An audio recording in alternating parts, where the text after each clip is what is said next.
online, se quiser fazer alguma pergunta, a gente só acha que você vai responder. Tá. Para quem estiver online com a gente, para quem estiver ao vivo também, e tiver alguma pergunta durante o Café Filosófico de hoje, vocês podem anotar a pergunta, colocar no chat, quem estiver online, e ao término do Café Filosófico, a gente vai entrar numa sessão de responder as perguntas. E um aviso especial para quem está participando pelo Instagram. Chegou agora Mariana, querida, Bruno, sejam bem-vindos. O Instagram, ele só dá para a gente 1 hora de transmissão, então, caso eu não consiga completar o tema em 1 hora, e me conhecendo, vocês sabem que eu tenho essa limitação, a sala vai cair e eu vou abrir a sala do Instagram de novo, caso vocês queiram assistir o rabichinho final, tá bom? Mas eu vou reabrir o Instagram. O YouTube, ele fica direto, ele não cai. Quem quiser pular para o YouTube, pode pular, mas quem quiser continuar pelo Instagram, pode ficar que eu vou abrir a sala tão logo ela caia. Tá? Olá, Grazi, boa tarde, seja bem-vinda.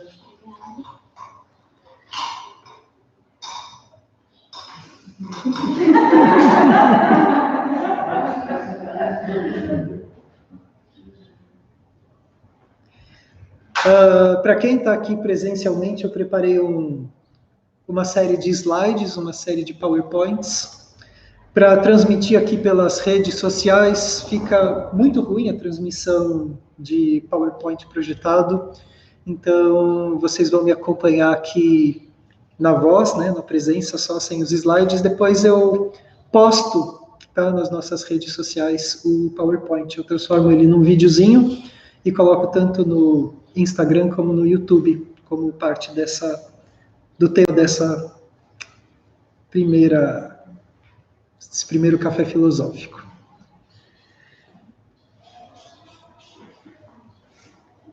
Renata chegando também, Flávia no Instagram, sejam bem-vindas. Olá. Eliana Farias chegando aqui também no YouTube. Então vou dar início à nossa aventura. Então a gente está se encontrando hoje, tanto aqui presencialmente quanto virtualmente, para dar as boas-vindas ao Núcleo Autopoiesis. O Núcleo Autopoiesis é uma proposta nova de atividades que a gente está trazendo aqui para Caraguá e também para as redes sociais, para quem está em outros lugares do planeta Terra. E a frase que eu escolhi para representar o Núcleo Autopoiesis é: estudos do eu, do outro e do todo. E o Autopoiesis, ele surge como uma proposta de um espaço de debate, onde a gente possa se encontrar para filosofar, falar sobre diversos temas da atualidade, questões ligadas ao desenvolvimento humano, ao desenvolvimento da sociedade, questões ambientais. Então, hoje a gente dá esse passo inicial de começar essa proposta nova aqui para Caraguá. E dentro do Núcleo Autopoiesis vai ter uma série de atividades. Hoje a gente abre com o Café Filosófico, com o tema Relações Sistêmicas. E eu vou trazer hoje um pouquinho da visão sistêmica para vocês. Tá? Eu quero apresentar esses conceitos, alguns dos conceitos básicos da teoria sistêmica, que são os princípios norteadores para tudo que vai acontecer dentro do Núcleo Autopoiesis. Tá? Então, hoje é como se a gente estivesse lançando as bases ideológicas do que esse núcleo se propõe a fazer e como a gente propõe fazer as atividades. Mara, seja bem-vinda, boa tarde. Chega mais. Vocês estão aqui muito de ladinho. Se vocês quiserem ocupar o pedaço aqui da frente, fica à vontade, tá? Eu não queria passar na frente da sua fala. Ah, não passa não. Então, Roseli, chegando também no Instagram, boa tarde. Maravilha. Então, nós vamos acompanhar aqui um pouquinho com os slides e eu trouxe uma cola também, né? Que quem não cola não sai da escola. Porque são muitas emoções, né? Aí a gente esquece o que vai falar. Então, vamos lá. O tema de hoje, desse café filosófico de abertura, são as relações sistêmicas.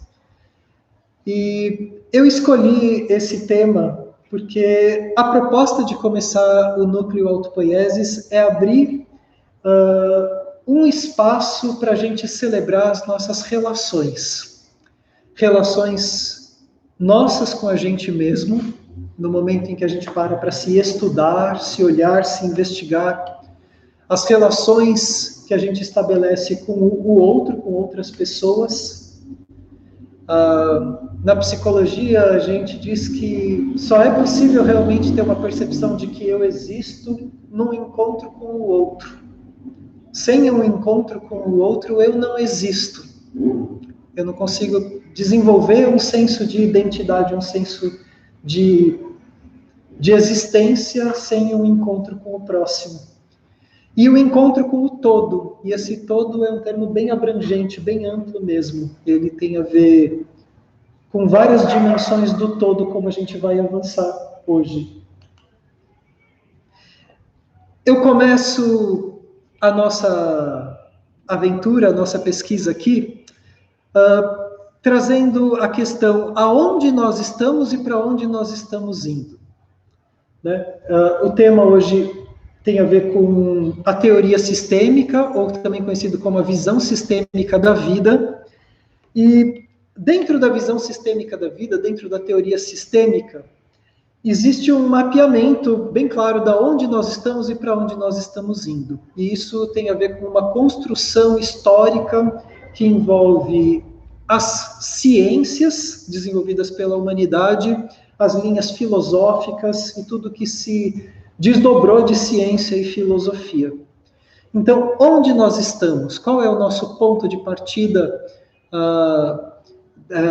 que está sendo o trampolim para se pensar um novo modelo de mundo, um novo modelo de sociedade, um novo modelo de relações? Nós estamos vindo da visão mecânica da vida. Lembra que o nome do nosso café filosófico é Relações Sistêmicas. Então, a gente está fazendo um movimento e uma transição da visão mecânica da vida para a visão sistêmica da vida. O que é esse ponto de partida, essa visão mecânica da realidade? A visão mecânica, ela compreende o universo como um sistema mecânico, composto de blocos de construção elementares. Para quem está aqui presencialmente, eu escolhi umas imagens bem interessantes, eu vou fazer em homenagem à Ive e todo o trabalho dela de inclusão.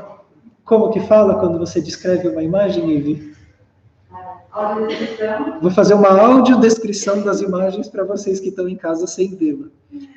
Então, eu selecionei uma série de imagens de peixes, pássaros e outros animais, como se todos os órgãos que compõem o organismo desses seres fossem peças mecânicas, engrenagem, pistões, motores, como se um ser vivo ele fosse um conglomerado de partes, como se a gente olhasse a Via Láctea e o nosso sistema solar e fosse um conglomerado de partes funcionando como engrenagens juntas. Essa percepção da realidade, essa percepção mecânica de vários blocos estruturais interagindo uns com os outros, ela vem do pensamento que surge ali no iluminismo, dentro das nossas ciências e da filosofia, por René Descartes, Francis Bacon, né, todo esse pensamento mecânico e cartesiano. Foi nesse momento da história em que a ciência ela optou em seguir, ela tinha a possibilidade de seguir dois caminhos sob a inspiração de dois grandes pensadores. A escolha foi feita em cima de René Descartes e da visão mecânica que ele apresenta, né? O outro pensador que foi preterido para ser a fonte de inspiração para a ciência e a quem a visão sistêmica da vida agora retoma foi Leonardo da Vinci. Leonardo da Vinci também apresenta um modelo de ciência muito orgânico e integrado, só que os pensadores da época não conseguiam acompanhar a amplitude da visão de Leonardo da Vinci. Tanto que um dos principais escritores da visão sistêmica, deixa eu pegar o livro aqui para mostrar para vocês, que é o Fritz Georg Capra, né, quem quiser pesquisar depois em casa, um livro bacana falando sobre visão sistêmica, a visão sistêmica da vida, do Fritz Georg Capra. Ele acabou de lançar um livro só falando sobre o Leonardo da Vinci e como teria sido, especulando como teria sido a evolução da sociedade humana, das nossas filosofias, ciência, psicologia, sociologia, da ecologia, caso a ciência naquele momento tivesse optado em seguir o modelo científico do Leonardo da Vinci. Esse livro é bem interessante, eu já li os resumos dele e é encantador, porque ele era um artista. Mas nós estamos vindo dessa herança, que é a visão mecânica, do René Descartes e do Francis Bacon. Então, o corpo humano e o corpo dos animais é visto como uma máquina, né, como um conjunto de peças trabalhando junto. A vida em sociedade, dentro da visão mecânica, ela é percebida como uma luta competitiva pela existência, onde o mais forte está sempre devorando o mais fraco. Esse tipo de pensamento, esse tipo de paradigma, ele vem da visão mecânica da vida, a visão mecânica da realidade. A visão mecânica ela também traz para a gente a crença em um progresso material ilimitado, a ser obtido por intermédio do crescimento econômico e tecnológico. Então, dentro da visão mecânica, se acredita que o crescimento ele vem da capacidade de produção, e essa produção ela implica numa extração violenta de recursos da natureza e um retorno de lixo, de resíduos industriais de volta para a natureza. E por fim, e não menos importante, a visão mecânica ela traz a percepção de que a mulher, prestem atenção de onde estamos vindo, a visão mecânica ela traz a percepção de que a mulher é inferior ao homem, por ela ser mais frágil do que o homem. E isso tem a ver com a própria percepção da natureza, porque a mulher e o feminino, ele sempre teve uma relação muito profunda com a natureza, com as forças da natureza. Então, a visão mecânica, ela também traz a supremacia do homem sobre o feminino, do masculino sobre o feminino, o poder do intelecto sobre a natureza e a exploração da natureza e a exploração da mulher. Então, esse é o nosso ponto de partida, a nossa ciência, as nossas filosofias que vieram do iluminismo para cá, da Idade Média para cá, do fim da Idade Média para cá, se desenvolveram em cima desses paradigmas. Para onde nós estamos indo? Nós estamos indo para um paradigma holístico e ecológico, chamado de visão sistêmica da vida, ou teoria sistêmica, ou ainda teoria geral dos sistemas vivos. Tá? Essa visão científica, esse novo paradigma científico, vocês podem encontrar com esses diferentes nomes. Visão sistêmica, teoria sistêmica ou Teoria Geral dos Sistemas Vivos. Tá? Ela compreende um paradigma holístico e ecológico. Quando eu digo holístico, eu estou falando na concepção do mundo e na concepção da realidade como um todo integrado, não só, mas como um conglomerado de partes dissociadas coexistindo. Tá? A gente tem agora uma percepção de um todo integrado, uma realidade holística. E a percepção ecológica, que nós também chamamos de ecologia profunda, é um conceito desenvolvido por um biólogo algumas décadas atrás, e ele diferenciou a ecologia rasa da ecologia profunda. A ecologia rasa é essa na qual a gente olha, de novo, só para a natureza e percebe a natureza como um conglomerado de partes e fica tentando entender as partes da natureza. A ecologia profunda, ela amplia para uma percepção de interconectividade entre todas as coisas, uma relação de interdependência entre todos os sistemas, sejam eles sistemas vivos, psicológicos, sociais, econômicos, políticos, ambientais. A ecologia profunda, ela vai integrar uma percepção de todas essas dimensões. Eu quero aprofundar um pouquinho essa fala sobre visão holística e visão ecológica. Tá? A visão sistêmica, ela vai utilizar esses dois termos o tempo todo, o paradigma holístico e o paradigma ecológico. Todavia, o paradigma ecológico é o termo que a gente prefere usar.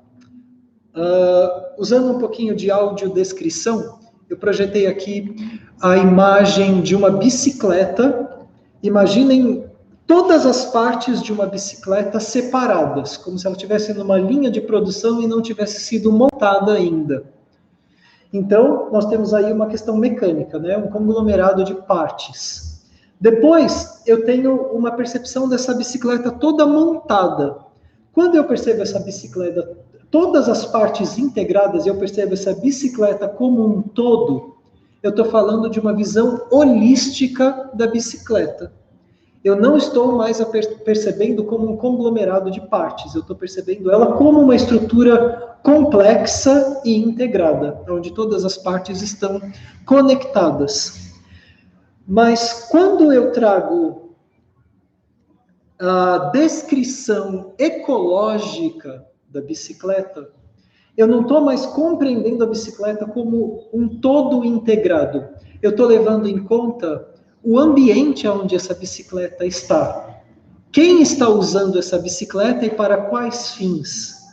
Quando eu falo na percepção ecológica da bicicleta, eu estou tentando levar em consideração todas as etapas de produção dessa bicicleta. A matéria-prima que foi extraída do ambiente para compor as partes, para serem produzidas as partes dessa bicicleta. O impacto da retirada dessas matérias-primas do ambiente. Como que foi organizada a força de trabalho para a produção dessa bicicleta? Aonde ela vai ser usada e para qual fim? Então, a visão ecológica, ela percebe não só o elemento que está sendo analisado, mas todas as questões ambientais que se relacionam com esse elemento que está sendo observado. No caso aqui, eu trouxe o exemplo da bicicleta para vocês. É interessante, né, essa percepção, porque eu acredito, pelo que eu estou vendo aqui tanto aqui com o pessoal do Instagram, como o pessoal do YouTube, as pessoas que eu conheço, dentre vocês tem muitas pessoas que são terapeutas holísticos, né? E então, quando eu convido vocês hoje para participar de um café filosófico sobre relações sistêmicas, eu estou colocando mais uma provocação em cima da praxis de vocês. Porque nós, terapeutas holísticos, nós também fomos treinados para ver o ser humano como um todo, como uma totalidade.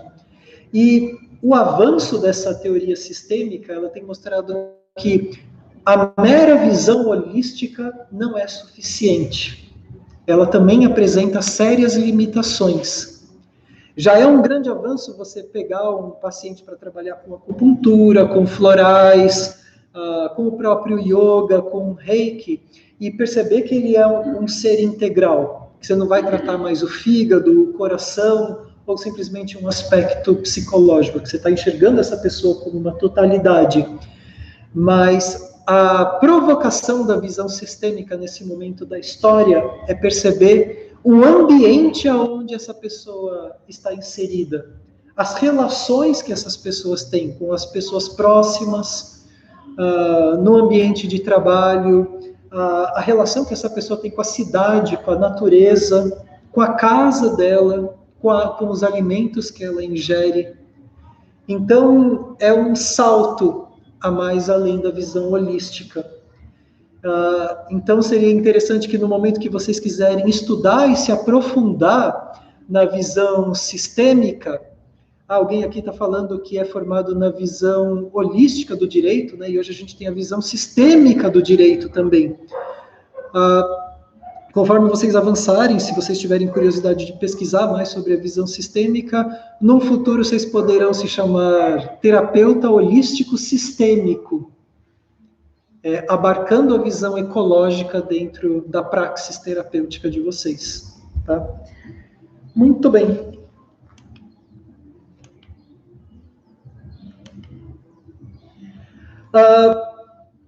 Os cientistas da vida, e aqui nós temos a Karine como cientista da vida, uma bióloga.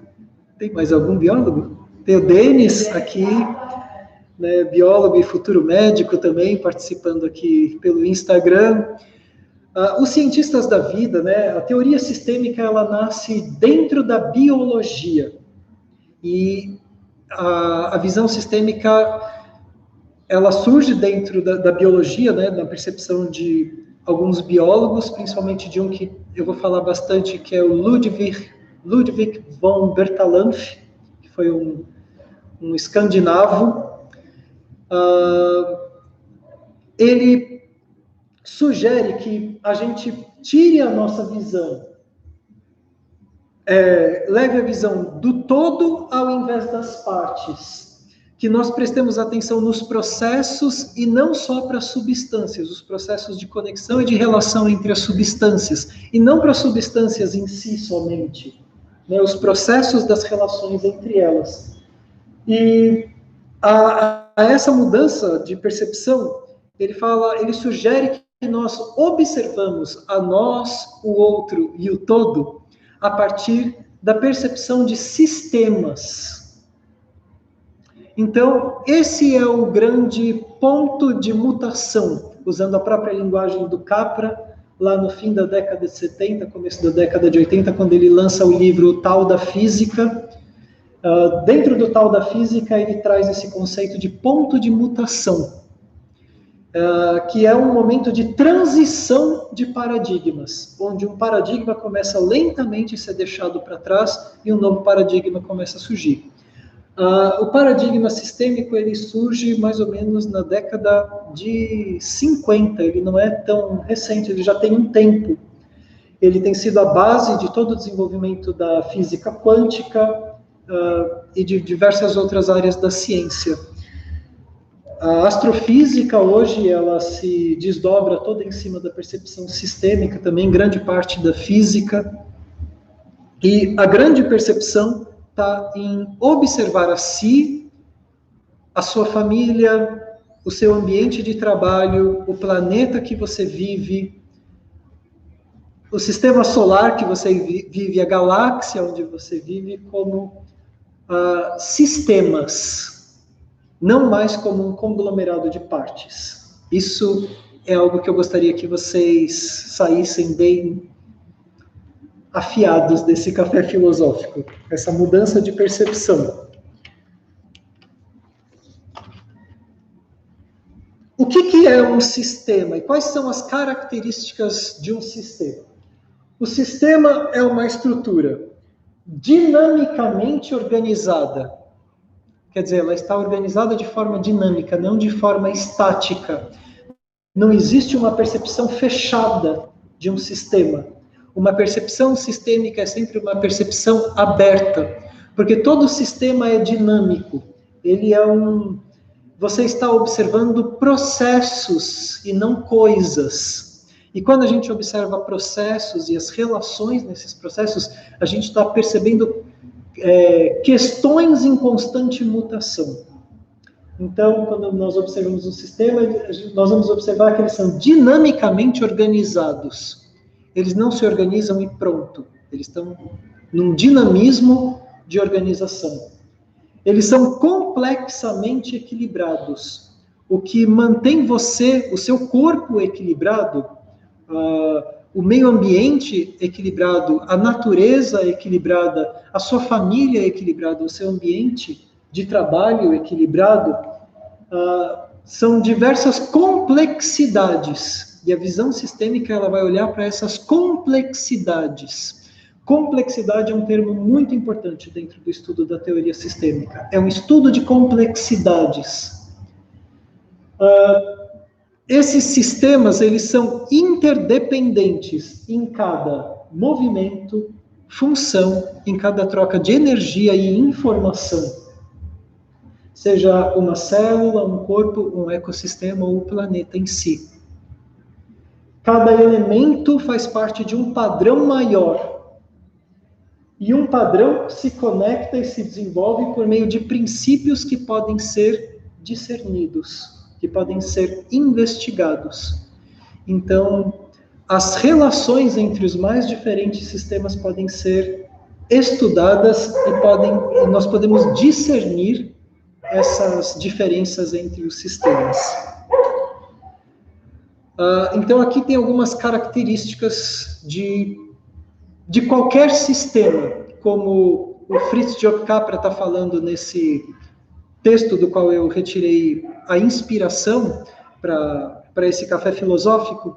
Ele está falando que essas propriedades sistêmicas elas podem ser analisadas desde a relação entre um conglomerado de átomos, as células que compõem um órgão os órgãos que compõem um sistema dentro do corpo, um sistema psicológico, um sistema social, um sistema ecológico ambiental.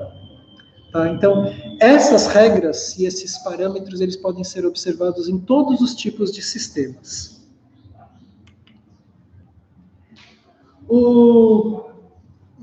Como eu já mencionei, o Ludwig von Bertalanff, ele dá a essa estrutura o nome de Teoria Geral dos Sistemas Vivos. E tem um antropólogo muito interessante, que é o Gregory Bateson. Ele diz que a teoria sistêmica é a maior mordida da árvore do conhecimento nos últimos 2000 anos. Né? Fazendo uma analogia ao fruto mordido lá no Jardim do Éden, que dentro da mitologia judaico-cristã seria o início da história da espécie humana. Eles mordem a maçã e essa mordida da maçã simboliza uma ruptura entre um paradigma, que era um paradigma paradisíaco, para uma nova realidade, para uma nova existência. O Gregory Bateson, ele fala que a teoria sistêmica é a maior mordida no fruto da árvore do conhecimento em 2000 anos.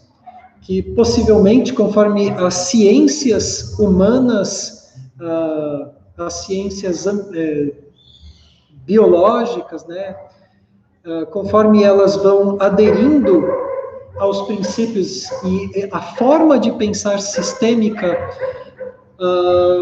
nós vamos fazer uma mudança na realidade desse planeta, da sociedade humana, do meio ambiente, sem precedentes na nossa história.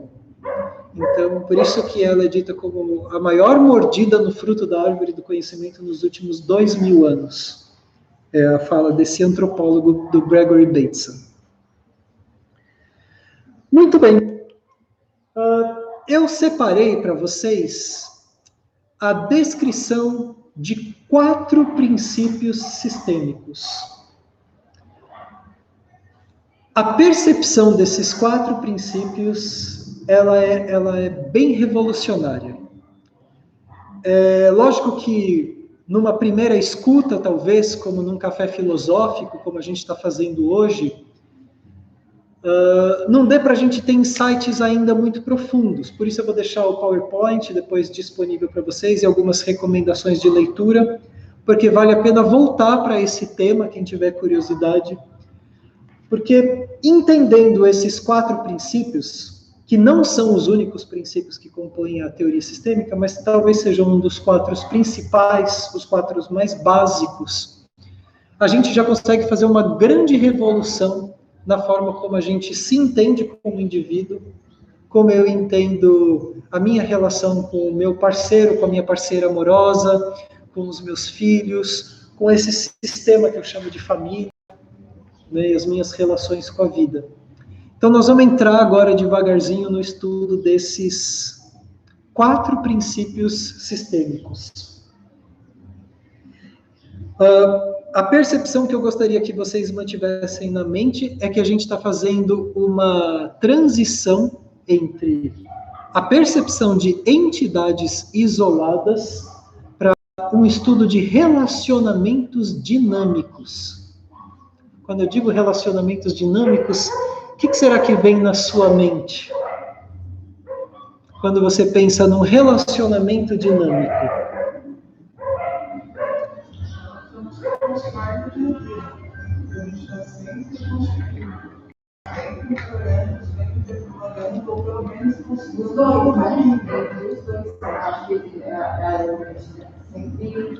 Não só levar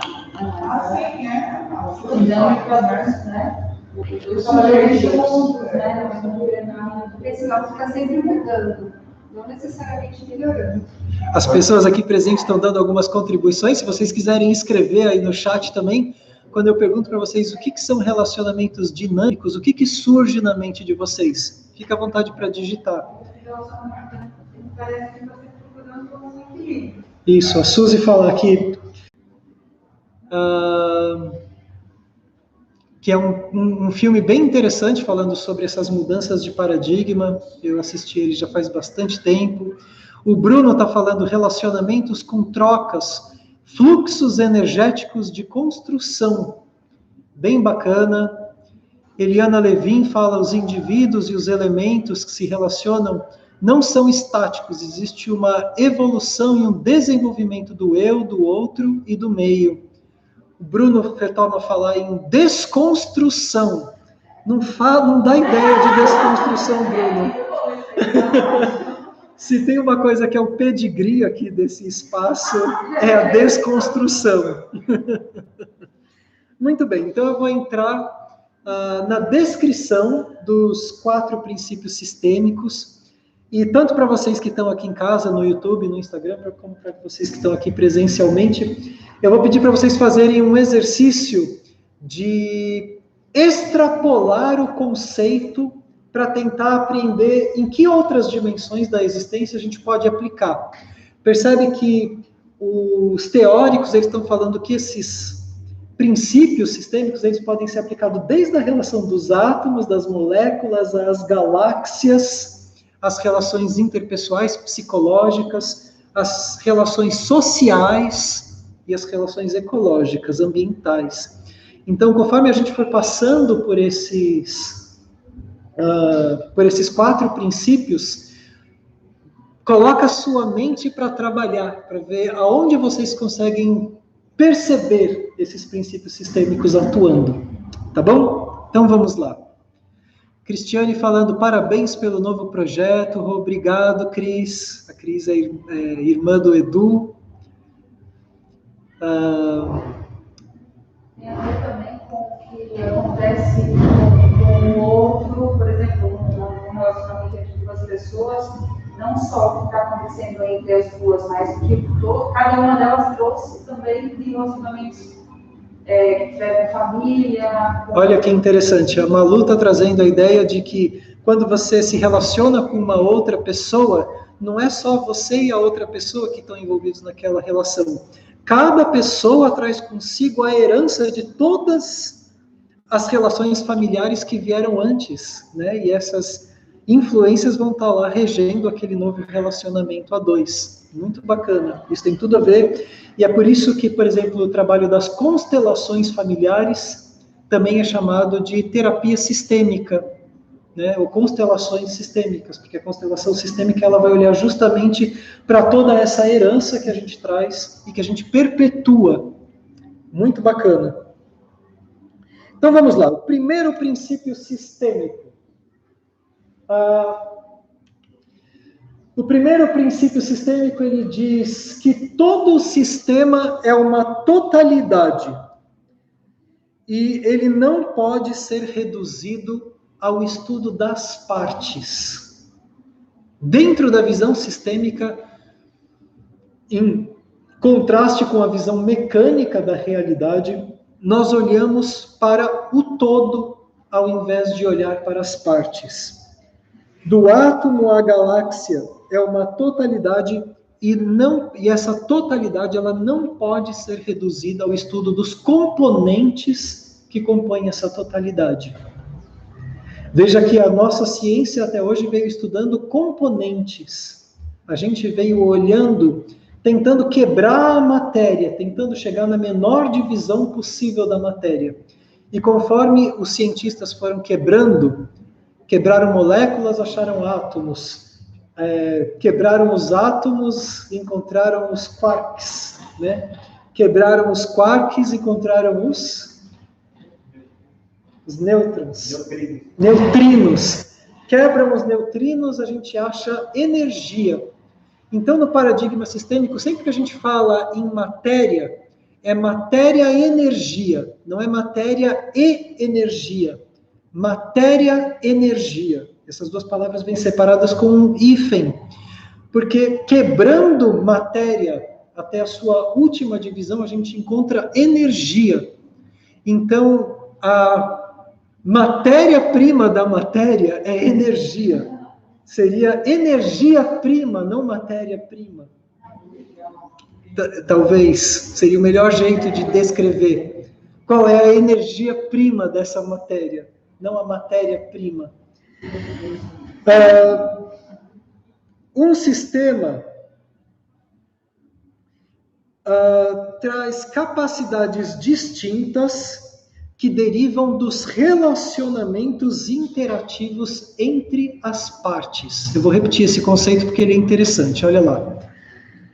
A sua natureza, a natureza de um sistema, ela tem capacidades distintas, capacidades e propriedades distintas que derivam dos relacionamentos interativos entre as partes. É um jogo sinérgico, gerando sempre propriedades emergentes e novas possibilidades que não podem ser previstas a partir do estudo das partes.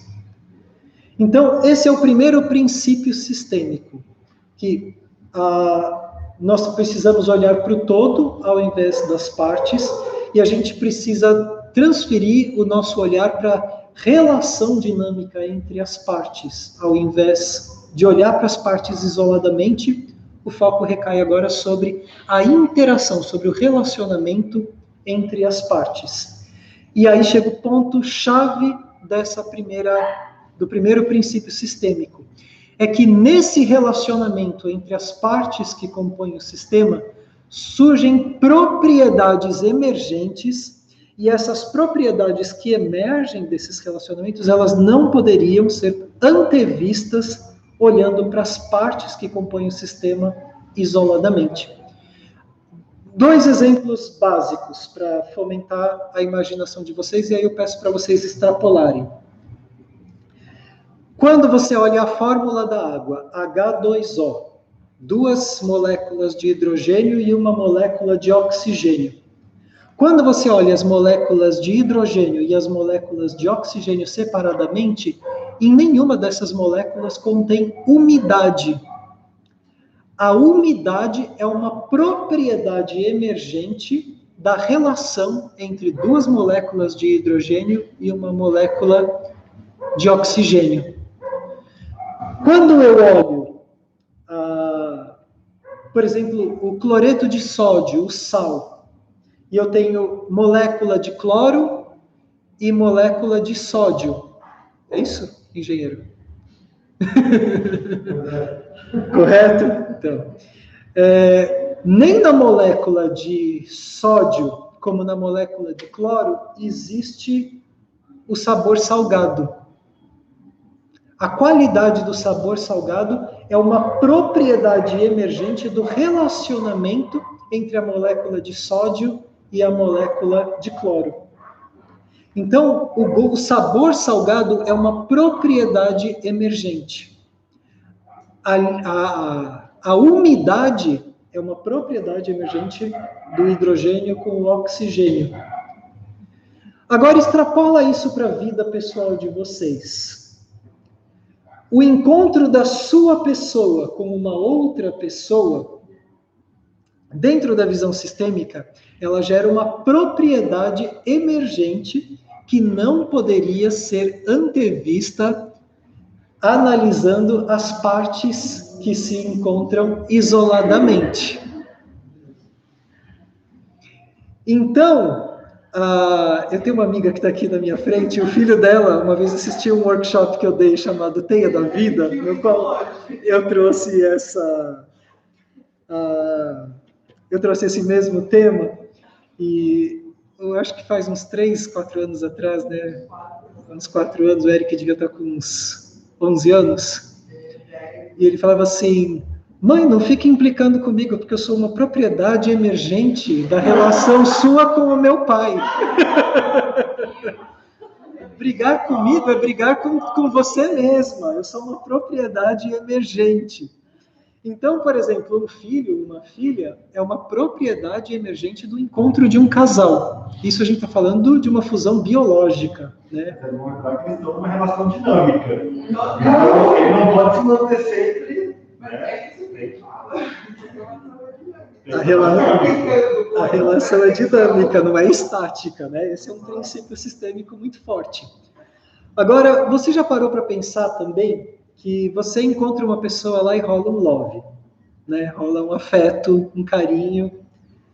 E a partir do momento que você se aproxima dessa pessoa, seja para uma relação de amizade, né? Um amor de amigo, uma relação amorosa, você já não é mais você.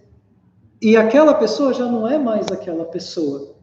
Uma vez que vocês se encontram, surge uma propriedade emergente desse encontro. Novas possibilidades começam a florar em você.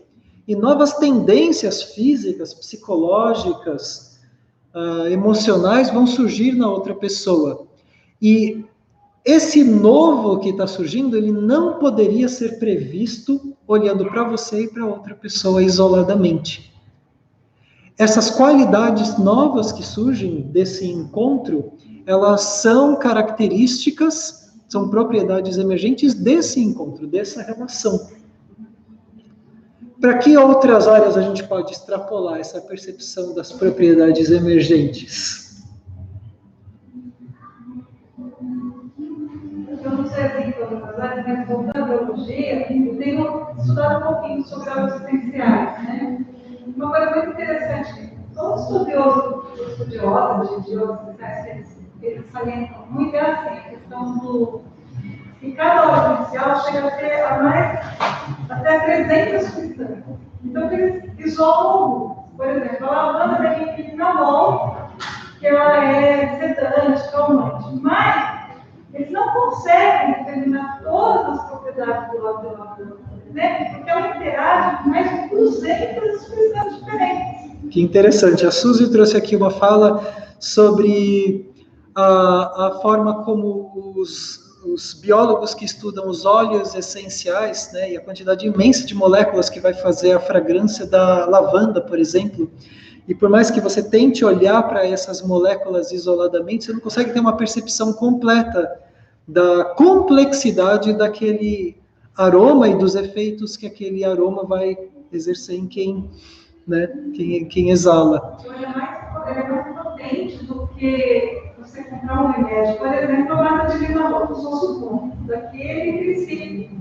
Ah, sim. É muito mais amplo do que você usar um remédio que tem aquele princípio isolado. Entendi. A Suzy completa essa fala dizendo que é mais o óleo essencial da lavanda, ele tem uma complexidade de capacidades de nos afetar, que se você comprar um medicamento que isolou uma molécula ou uma substância com um fim específico, o uso desse remédio vai ter um efeito muito mais pobre, muito mais limitado do que o óleo na sua completude. A Hanna, querida Hanna, tudo bem? Lá pelo YouTube, está dizendo para a gente, de acordo com Edgar Morin, o todo é maior do que a soma das partes. É isso mesmo. Esse é o coração da visão sistêmica, Hanna. Essa percepção do Edgar Morin, ele foi um grande amigo do Maturana e do Francisco Varela, que são os dois principais teóricos da teoria sistêmica, e essa é uma das bases fundamentais. Então, o primeiro princípio sistêmico, não podemos reduzir ao estudo dos elementos, a gente precisa entender a complexidade do sistema, não podemos olhar para as partes. O foco está no relacionamento entre as partes que compõem o sistema, e a percepção que quando a gente olha para esses relacionamentos, nós estamos olhando para propriedades que emergem a partir desses encontros. Então, aí está o primeiro... As propriedades que emergem, elas podem ser previsíveis ou não, ou elas nunca são previsíveis? Não sei se dá para dizer nunca. Perguntou antes aonde mais curtia, daí uma pessoa falou nas cores, na mistura de cores. Isso. Mas a mistura de cores é previsível, o resultado. É previsível porque já foi testado ou porque está contido na cor a capacidade de virar aquilo? Vamos para o segundo princípio. Eu vou abrir para as perguntas mais para o fim, para a gente conseguir avançar um pouco. O segundo, chegamos no Tostines, vende mais porque é mais fresquinho, é mais fresquinho porque vende mais.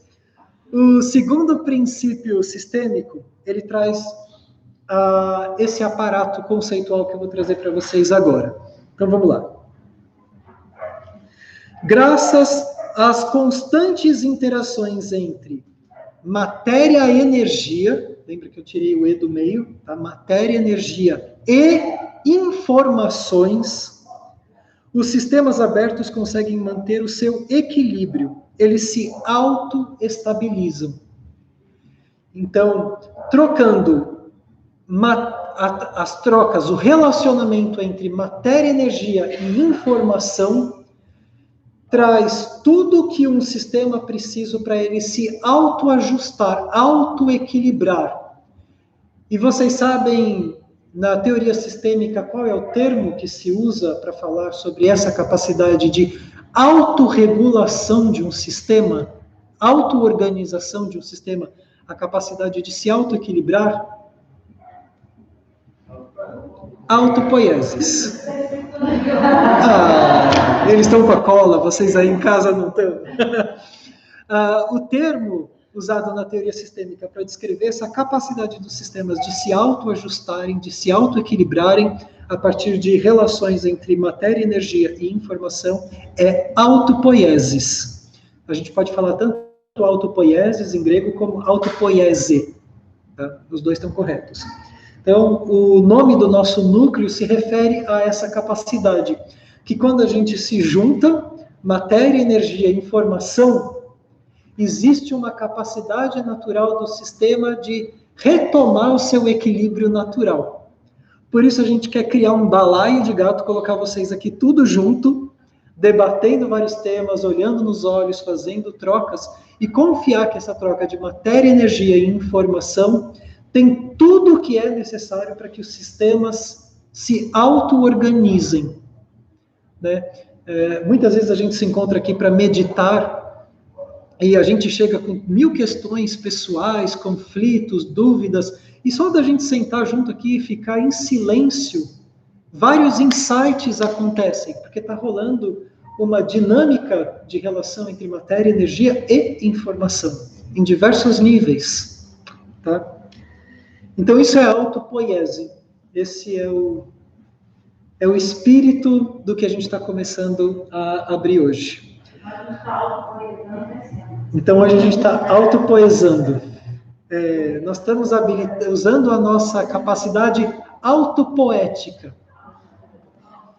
A live do Instagram caiu, eu vou começar de novo, então. Deixa eu ver se eu sei fazer isso. Aqui. Pessoal do YouTube, espera aí. Ao vivo. Alguém está perguntando em qual artigo científico você baseado. Acho que talvez ele entrou meio tarde. Isso. Quem estiver chegando e está fazendo essa pergunta, eu vou responder no final, onde eu vou mostrar para vocês a literatura que eu recomendo para quem quiser se aprofundar em visão sistêmica, tá? Mas a visão sistêmica, hoje, para a pessoa que fez a pergunta, você sabe quem foi o nome? Sim, é o Saulo. Saulo, 1977. Isso, o Saulo que está fazendo essa pergunta. A visão sistêmica, hoje, ela nasceu dentro da biologia, ela extrapolou para a física quântica, para a astrofísica, para a psicologia, para a sociologia, para o direito. É uma linha que está sendo estudada desde as ciências biológicas, como para das ciências naturais e das ciências humanas. Então, o arcabouço teórico e de pesquisa científica é imenso em cima da teoria sistêmica.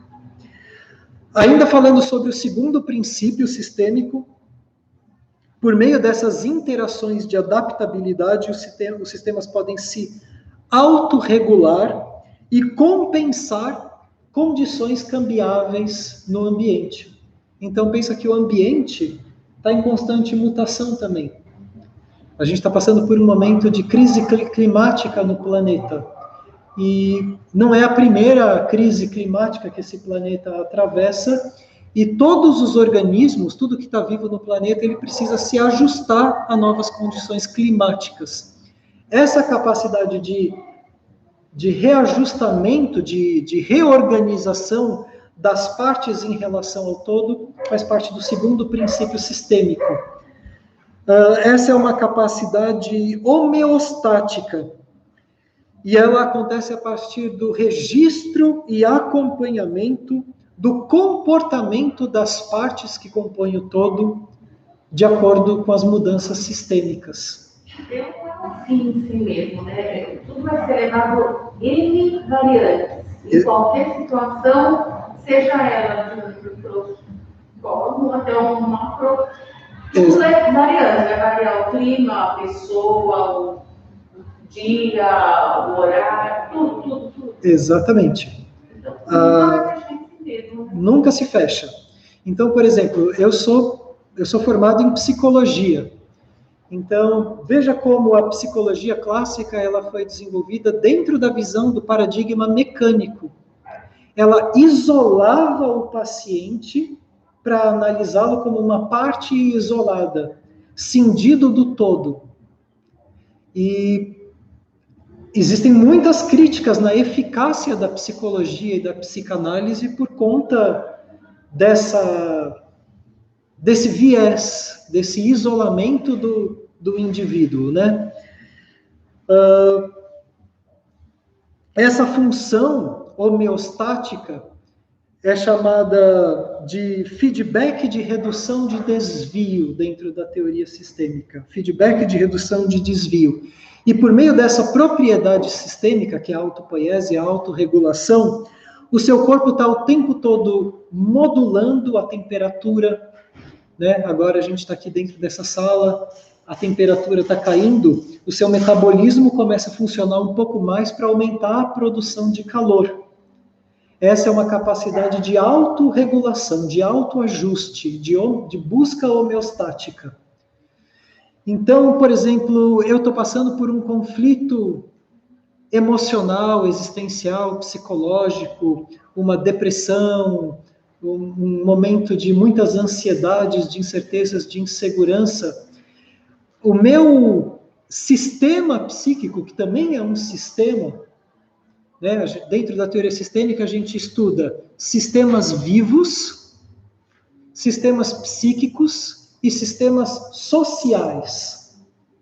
Sistemas vivos, quando a gente vai estudar biologia, sistemas psíquicos, quando a gente estuda psicologia, sistemas sociais, quando a gente estuda a sociologia, a antropologia e o direito, por exemplo. Em todas essas dimensões, todos os sistemas, quando eles se desorganizam, existe uma tendência natural que eles comecem a buscar de volta o equilíbrio. Então, os próximos princípios vão dar para a gente alguns insights de como que essa busca de equilíbrio acontece. Então, o terceiro princípio sistêmico, ele vai dizer: os sistemas abertos, além de manter o fluxo, além de manter o equilíbrio em meio ao fluxo, eles evoluem em meio às suas complexidades. Então, além de manter o equilíbrio, um sistema ele tem a capacidade de evoluir, né, de acordo com as suas complexidades. Quando um desafio imposto pelo ambiente persiste, o sistema pode se adaptar ou desmontar, reorganizando-se ao redor de novas normas, capazes de reagir melhor às condições. Então, em meio a uma força desestruturadora, um sistema ele pode se desmontar, se desorganizar por completo, se desmontar, ou ele pode se reorganizar em cima de novas normas. Novas normas que o ajudem a se ajustar a um sistema maior que o contém. Vocês conseguem extrapolar essa ideia? Então, eu vou dar uma questão bem ecológica. Pensa que o planeta já passou por uma fase de superaquecimento, já passou por uma fase de superresfriamento. Pensa a quantidade de estruturas vivas que simplesmente sucumbiram, entraram em extinção, porque elas não tiveram em si capacidade de se reestruturar, se reorganizar diante das demandas do sistema. Então, diversas estruturas simplesmente deixaram de existir, né? Em contrapartida, diversas outras estruturas conseguiram se adaptar e se reajustar. E isso fez com que as estruturas biológicas passassem por mutações. Essas mutações causaram a evolução dessas estruturas para que elas pudessem continuar existindo dentro de um sistema. Isso trouxe uma questão ecológica e biológica. Se nós fôssemos fazer um extrapolamento desse princípio sistêmico para questões psicológicas e sociais, vocês conseguem pensar numa situação psicológica no qual você se vê à beira de uma desestruturação, que você sente que se aquela questão psicológica perdurar, você vai sucumbir. A Karine aqui falou a pandemia. Um diagnóstico de câncer terminal. Uma doença, né? Ela pode abalar o seu psicológico de uma forma muito grande, né? A ponto de você sentir que você vai se desestruturar por completo diante de uma doença com um prognóstico, né? Um diagnóstico dizendo que ela é terminal. Um inimigo invisível, né? Como a gente está enfrentando agora, que é um vírus, né? Ou uma bactéria. Mas pensa nas suas questões existenciais. Quantas vezes você se deparou? A Gisele comentou ali, eu sinto isso no meu relacionamento. Como, às vezes, um relacionamento interpessoal, amoroso, ele pode te levar para um ambiente onde você se sente completamente desestruturado e à beira de sucumbir. Então, o seu sistema psicológico, ele vai usar uma inteligência que é da natureza, que é uma inteligência sistêmica, para começar a buscar o equilíbrio. Então, você vai começar a procurar uma forma de sair daquele relacionamento, talvez. Ou talvez você vai procurar uma terapia de casais para tentar fazer um reajuste das normas que regem aquele sistema, daquela relação.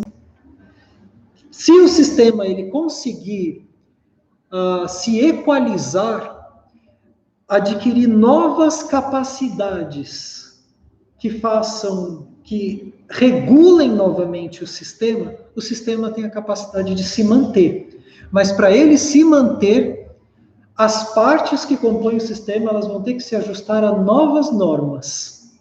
Imagina alguém que perde um membro, né?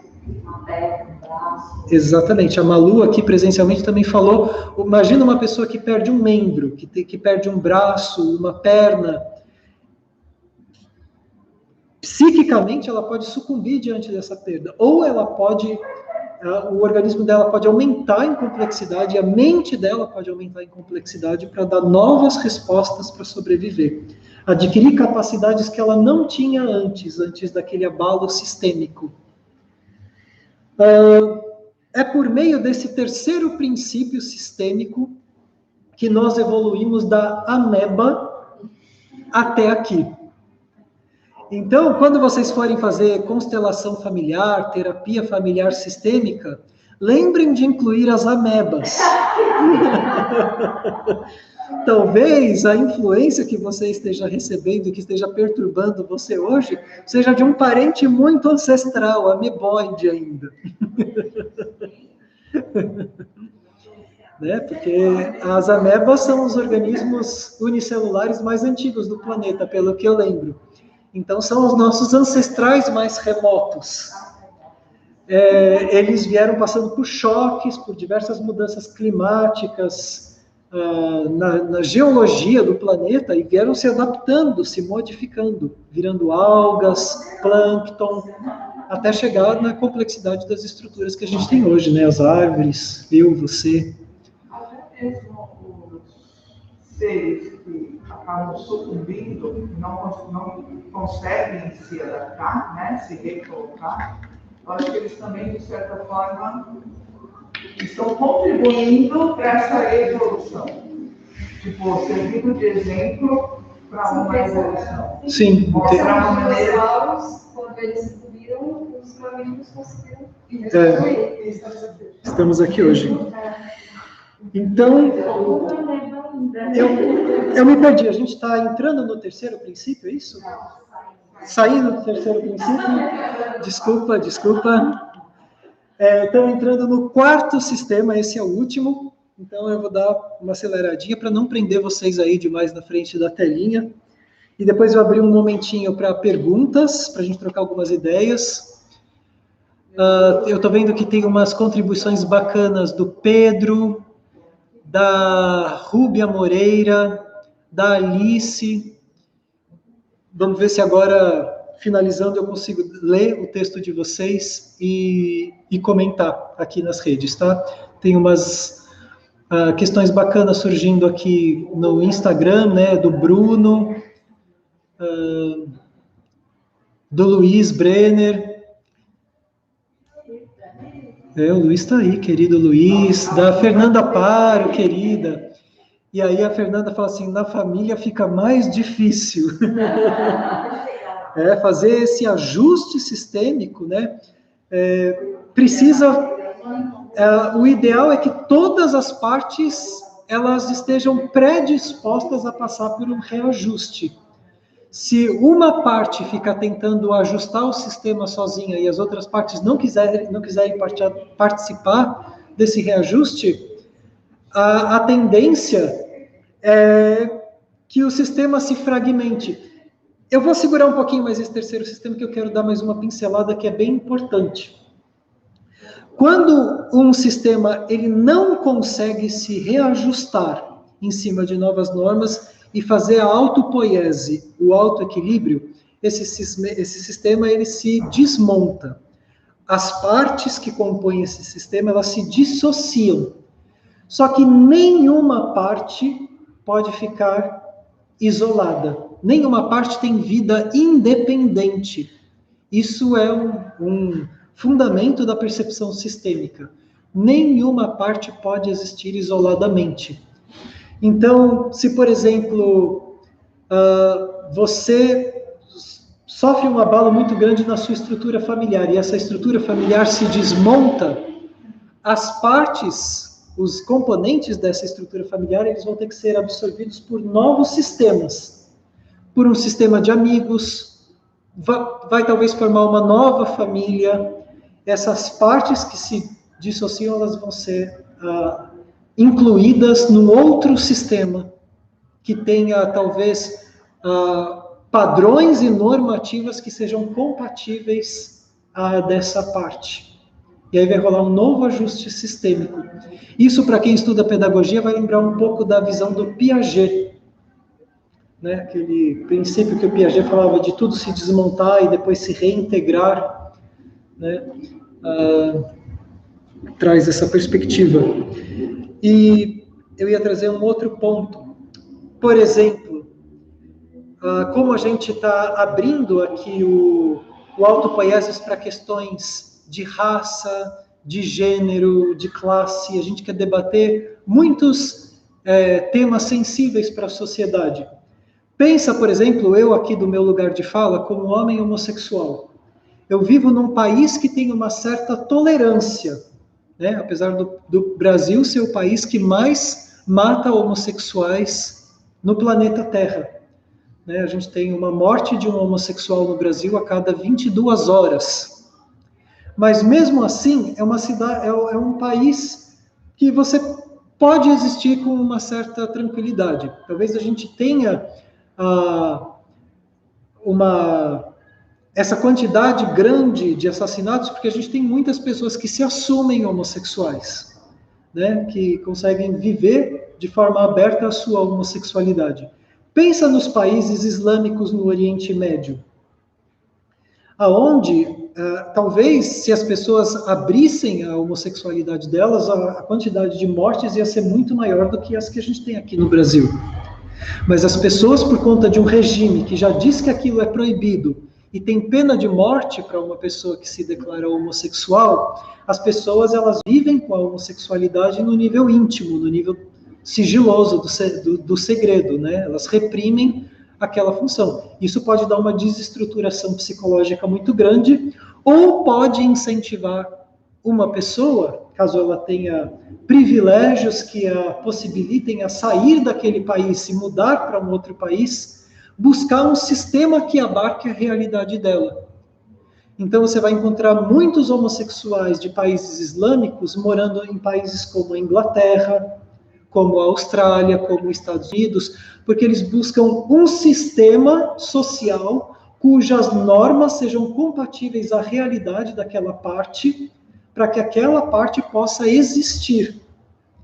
A Ivy está aqui com a gente hoje e ela é uma defensora da bandeira da inclusão social. Pensa, por exemplo, uma pessoa que é portadora de alguma deficiência física, morando numa cidade que é cheia de ladeiras, e ela precisa, por exemplo, se locomover numa cadeira de rodas. Aquela cidade cheia de ladeiras, com calçadas inapropriadas, com um ambiente ruim, talvez torne a vida dessa pessoa muito conflituosa. E se ela conseguisse fazer uma mudança sistêmica, ou fazer um barulho tal que o sistema social faça mudanças para abarcar ela e as demais pessoas com portadoras de deficiências, seria uma das possibilidades de haver um reajuste. Ou essa pessoa poderia mudar para uma cidade que comportasse a realidade dela. Por isso a gente está falando de teoria sistêmica em diversas dimensões, biológicas, psicológicas e sociais. Tá? Muito bem. O quarto e último princípio sistêmico. Todo sistema é um ólon, ou seja, é tanto algo inteiro em si mesmo, compreendido por subsistemas, como é simultaneamente parte integral de um sistema maior. Então, quando a gente vai olhar para sistemas, a gente está olhando para sistema dentro de sistema. Sistema menor dentro de sistema maior. Sistema maior dentro de um sistema maior ainda. Sendo que um sistema maior, ele é comportador de vários sistemas menores. Né? O sistema celular está contido dentro de um sistema como, por exemplo, um órgão. Um órgão compõe vários sistemas celulares. Né? Esse órgão está contido dentro de um sistema maior, que é, por exemplo, o sistema digestivo. Esse sistema digestivo, ele contém os sistemas menores que ele, e ele é contido por um sistema maior, que é o indivíduo como um todo. Eu, indivíduo como um todo, estou contido dentro de um sistema, que é a natureza, esse planeta que eu vivo. Esse planeta que eu vivo é um sistema menor contido dentro de um sistema maior, que é o sistema solar. Galáxia, galáxias, universo, cosmos. Então, do macro ao micro, a gente está falando de sistemas dentro de sistemas. E esses sistemas estão o tempo todo trocando informações, matéria, energia. Tá? Do micro ao macro. Então, o quarto princípio sistêmico é essa percepção holônica. Tá? Logo, os ólons formam hierarquias aninhadas. Eu gosto muito desse termo dentro da visão sistêmica. Hierarquias aninhadas. Sistema dentro de sistema, circuito dentro de circuito, campo dentro de campo. Nesse sistema holônico, esse sistema de hierarquias aninhadas, a gente quebra a percepção social, familiar e a antiga visão ecológica piramidal, onde uma minoria que ocupa o topo da pirâmide, ela tem força e poder suficiente para dizer o que vai acontecer com tudo que está abaixo dela. Dentro da visão sistêmica, a gente está falando de hierarquias aninhadas. Então, todos os sistemas e subsistemas, eles precisam estar fazendo uma troca contínua de informação e feedback, informação e feedback. Um sistema menor diz para um sistema maior o que ele precisa. O sistema maior mobiliza força, matéria, energia, informação para começar a suprir as necessidades de um sistema menor. Esse sistema menor, tendo as suas necessidades supridas, ele devolve matéria, energia e informação para o sistema maior, e assim vai havendo um equilíbrio sistêmico. Voltando para o princípio número 2, que era o princípio da autopoiese. Tá? Então, quando a gente começa a fazer a mudança desse paradigma científico da visão mecânica para a visão sistêmica, a revolução não é só nas ciências biológicas, psicológicas, mas é uma questão é uma revolução nas questões sociais e econômicas e políticas. Né? Pensa que hoje a gente elege pessoas que deveriam estar ali para nos representar, para nos ouvir e fazer com que o sistema se adapte às necessidades das partes, mas tão logo as pessoas chegam nesses lugares de poder, elas exercem poder sobre. E quando a gente fala em visão sistêmica, não existe o conceito de poder sobre. Poder sobre é modificado para poder com. Eu tenho poder com você, mas não poder sobre você. Esse, no campo social, é a grande revolução da visão sistêmica nessa percepção de hierarquias aninhadas. Porque eu percebo que se eu quiser exercer poder sobre, eu vou ter que oprimir para manter pessoas submissas a mim, eu vou ter que gerar desigualdades, eu vou ter que distribuir privilégios para um e tirar privilégios de outros, e aí eu gerar diversos desequilíbrios. Além dessa parte social que você fala, da sociedade, entra também o princípio que você falou de uma energia, matéria e informação, que é muito importante nessa parte social. Tem um acadêmico galês, que é o Raymond Williams, que ele fala que as crises, elas vêm da falta de compreensão das situações. Que lindo! O Juliano está falando aqui que nessa retomada de equilíbrio sistêmico tem um filósofo? Um acadêmico galês que diz que as crises elas vêm por problemas na troca de informações, a troca na comunicação entre as partes, né, que compõem os sistemas. Tem tudo a ver com o que a gente está estudando.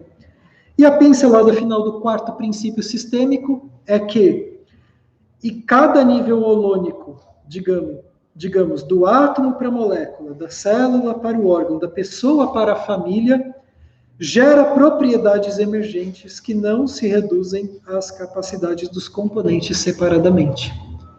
Então, tanto em termos sistêmicos, sistema menor para sistema maior, você não pode analisar um sistema isoladamente. A gente já tinha falado sobre as propriedades emergentes lá no primeiro princípio, mas ali a gente estava falando a relação entre as partes que compõem o sistema. Quando a gente chega no quarto princípio, a gente está falando que a gente não pode mais falar sobre um sistema isolado. A gente tem que falar sobre as propriedades que emergem na relação de um sistema com outro sistema. Não só de uma parte com outra, mas de um sistema para com outro.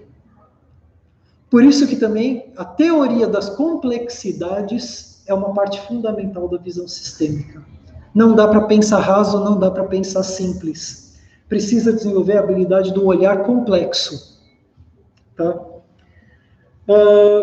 Esses eram os princípios de relações sistêmicas que eu gostaria de trazer para vocês hoje. Então, eu finalizo essa parte teórica falando sobre esses 4 princípios sistêmicos e dando uma pincelada na teoria sistêmica. Se vocês tiverem perguntas e questões que vocês queiram debater, podem colocar aí nos chats, que a gente pode bater um papinho extra. Enquanto vocês estão elaborando, eu vou aproveitar um pequeno momento para falar um pouquinho mais sobre o que é a proposta do núcleo autopoiesis diante dessa visão sistêmica, de trazer um espaço para a gente fazer experimentos no nível individual, coletivo e com o todo, que é essa cidade, com o planeta, dentro desses princípios sistêmicos, né? Qual é a nossa proposta? O que a gente pretende fazer? O que a gente está propondo, né, para a sociedade aqui de Caraguá, né, e para quem nos acompanha aí nas redes? Em primeiro lugar, um dos primeiros eixos do núcleo autopoiesis vão ser as jornadas de desenvolvimento humano. A nossa intenção é abrir periodicamente grupos de autoestudo, de estudos de si mesmo, levando em consideração a mim, o outro e o todo. Toda essa dimensão da visão sistêmica. Esses vão ser encontros onde a gente vai usar diversas técnicas derivadas da Gestalt terapia, técnicas derivadas de diversas outras técnicas que possibilitam a gente a nos reunir e a trocar experiências e vivenciar esses quatro princípios sistêmicos estudados. E assim aumentar a compreensão de nós mesmos, das nossas relações para com os outros e a nossa relação com a totalidade da vida. Então, o primeiro eixo do núcleo autopoiesis serão os grupos de desenvolvimento humano. Tem um grupo nesse sentido muito interessante se formando, que é um grupo de mulheres, que está sendo idealizado pela Mara, pela Karine e pela Suzy, que logo mais a gente vai trazer informações bem bacanas sobre esse grupo de mulheres, e a ideia é colocar pessoas juntas e confiar na capacidade de troca de matéria, energia e informação para ver propriedades emergentes e trabalhar questões femininas. Uma das questões que surgiu dentro do estudo da visão sistêmica é o ecofeminismo. O ecofeminismo é uma linha de feminismo que nasceu dentro da visão sistêmica e é muito bonito. Tá? Então, isso é algo que a gente quer trazer aqui para o Núcleo Autopoiesis também. E já está em estado embrionário, prestes a nascer. O segundo eixo de trabalho são os cafés filosóficos, que a gente está inaugurando hoje. Apesar de ser o segundo eixo, ele inaugurou o processo, onde a gente gostaria de trazer pessoas de diversas áreas do conhecimento humano, né, filósofos, sociólogos, abusados, abusadas. Às vezes as pessoas não têm um título acadêmico, mas ela tem uma pesquisa de vida em cima de um tema. Então, nós queremos trazer essas pessoas para fazer um momento como esse, um momento de partilha de matéria, energia e informação, para fazer com que surjam novas propriedades sistêmicas, novas propriedades emergentes, né? Buscando a autopoiese. Então, eu tenho convidado pessoas como a Letícia, que está aqui nos ouvindo, que é uma urbanista, que está aqui na playlist para um dos próximos cafés filosóficos, que fez um doutorado muito bacana falando como a cidade foi apropriada pelo comércio, pelo capitalismo, e o espaço público da urbis não pertence mais à população.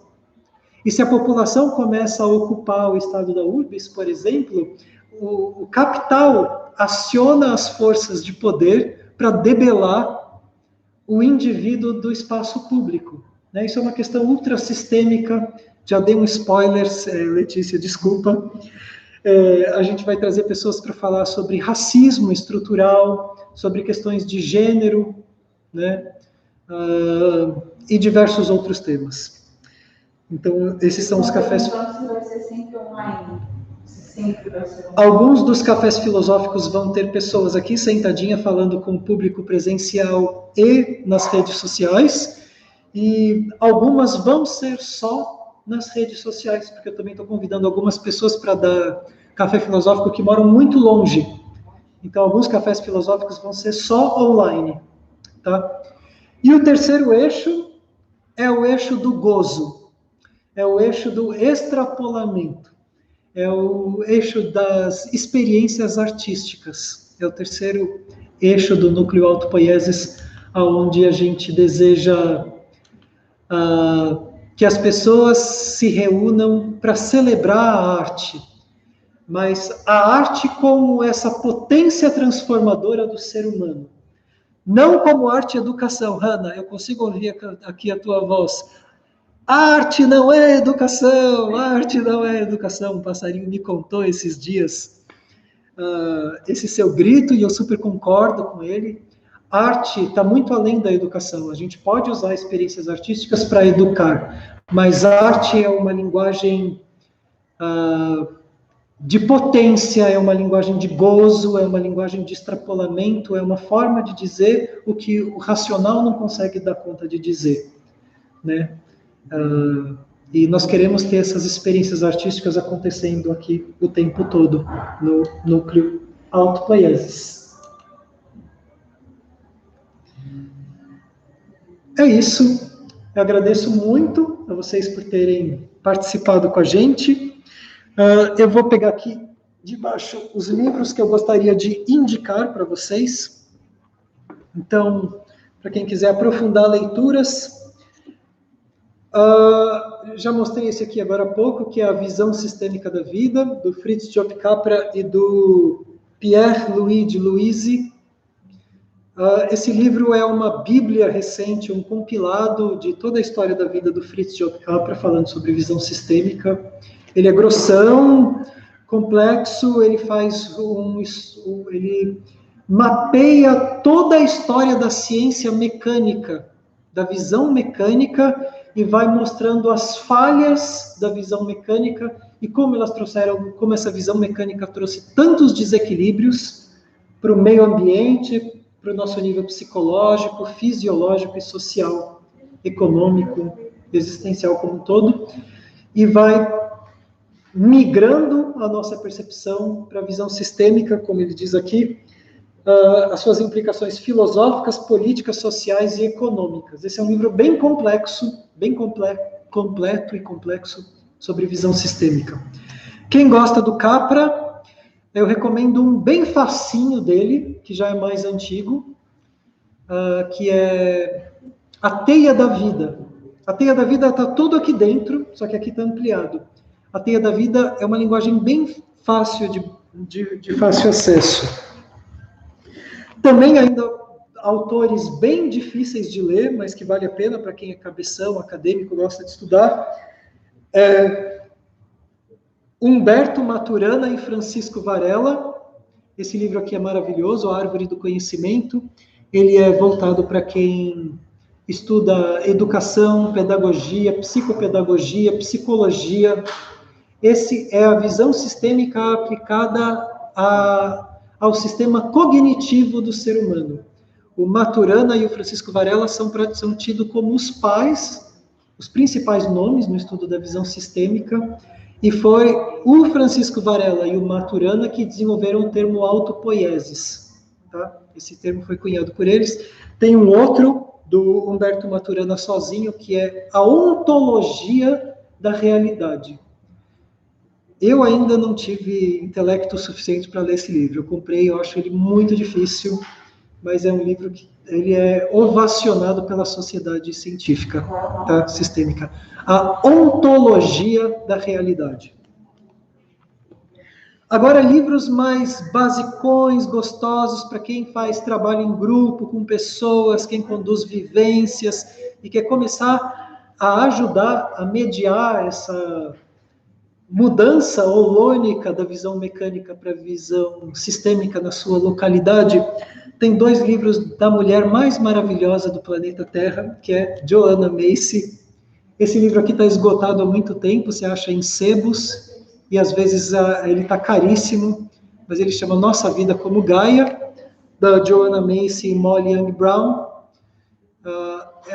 A Joanna Macy é uma das mães da ecologia profunda.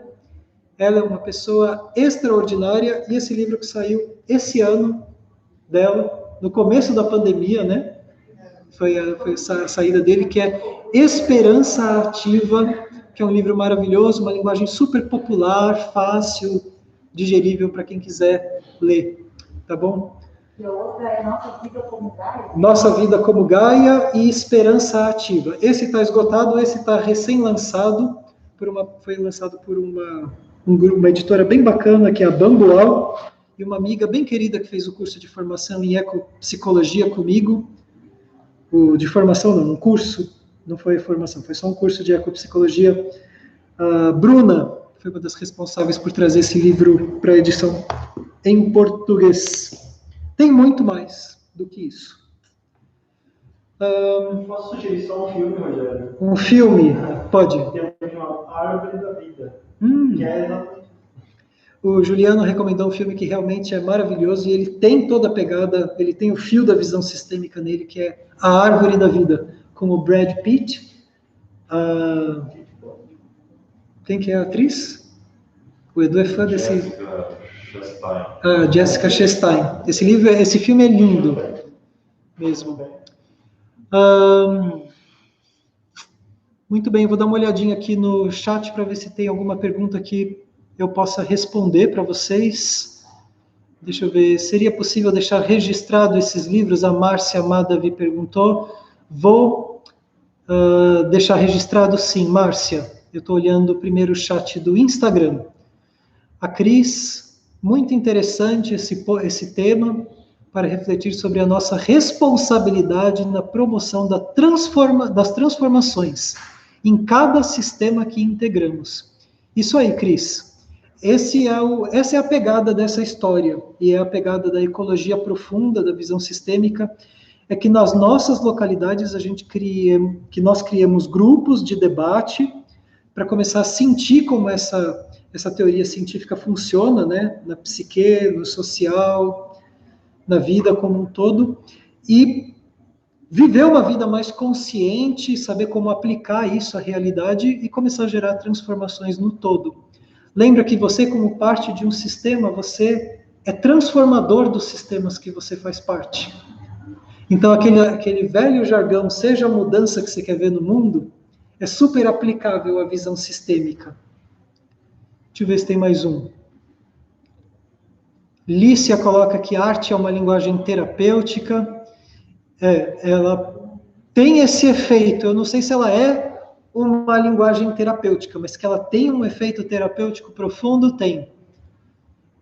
Eliana Levin fala: na educação infantil precisa ser concebida com a visão sistêmica.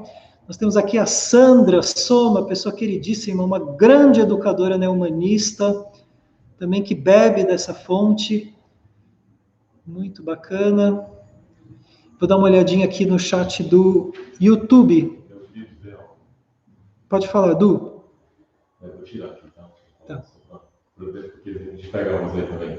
Eu acho que a turma está passando por um momento onde principalmente o último princípio da questão do holo, está muito evidente, e enquanto você discorria sobre o tema, eu consegui fazer esse paralelo. A gente está falando da questão da aplicação da lei Aldir Blanc dentro da cidade, essa lei de socorro dos artistas, né, que é uma lei que vem de uma parte, né, maior, né, uma lei federal, né, e que está exigindo o envolvimento de um micro, que é a população local de artistas envolvidas em setoriais, 10 setoriais. 10 subsistemas. 10 subsistemas de dança, de música, de artesanato, de audiovisual, que se remete a um outro subsistema, que são o subsistema de conselho, né, que se submete no caso, à Fundação Cultural da nossa cidade, né, para poder fazer valer algo que veio de cima da Fundação Cultural, que veio do âmbito federal, que é a própria lei e a aplicação do dinheiro dentro da cidade para socorrer, nesse momento de pandemia, o artista vulnerável. Então, é um momento em que isso está acontecendo na veia, na pele, né?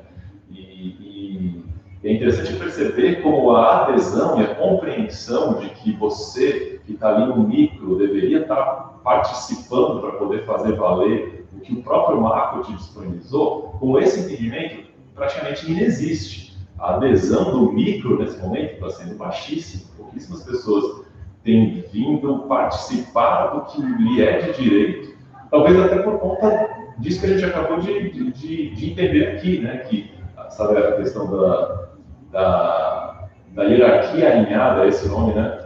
Hierarquias alinhadas. Pois é, então talvez exista por desconhecimento, por falta de prática, né? Ou por, enfim, por história, desinformação, talvez a população esteja esperando a ponta da pirâmide tomar uma decisão para a coisa acontecer, por mais que largamente se diga que é hora de se participar. Exatamente, esse é o que a gente quer, é isso que a gente quer fazer aqui nesse espaço e em outros espaços que nos abarcarem.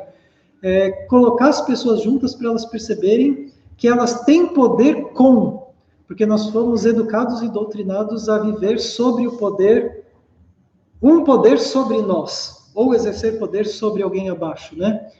Então, o nosso momento agora é um momento de trazer esse paradigma novo e gerar debates para as pessoas começarem a perceber que elas conseguem fazer uma mudança na realidade se elas juntarem forças, né?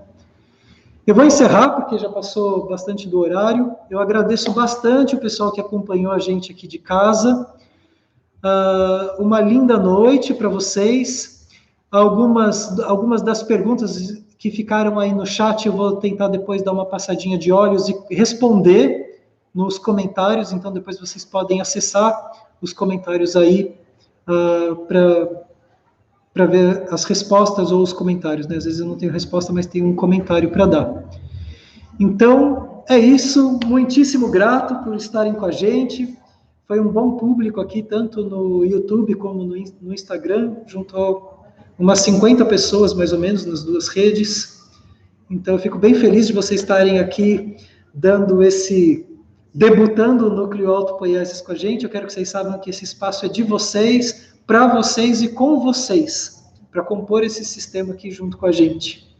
Uma linda noite, um ótimo feriado, um ótimo final de semana, muita paz, muita luz e até breve.